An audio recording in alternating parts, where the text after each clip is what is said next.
Mummy ഇത്രയും കലിതുള്ളി നിൽക്കുന്നതിനിടയ്ക്ക് നന്ദിനിയെ daddy support ചെയ്യുന്ന രീതി കണ്ടിട്ടുണ്ടോ? സൂര്യയെ കൊണ്ട് അവളെ പ്രൊട്ടക്ട് ചെയ്യുന്നത് കണ്ടിട്ടുണ്ടോ? അത് ചേച്ചി പറഞ്ഞത് ശരിയാ. ഡാഡിയുടെ ബുദ്ധി തന്നെയാ.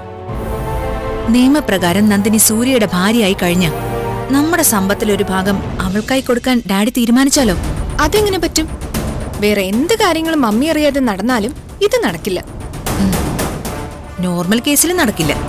പക്ഷെ നമ്മൾ ആരും അറിയാതെ ഈ രജിസ്റ്റർ വിവാഹം ഇത്രയും എത്തിച്ചത് ഡാഡിയാണല്ലോ. അതുകൊണ്ടാ ഞാൻ സംശയിക്കുന്നത്.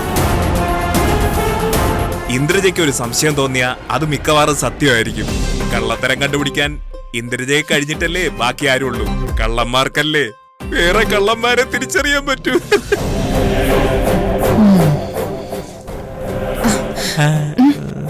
ഡാഡി വരുന്നു. അങ്കിൾ. എന്താ ഡാഡി?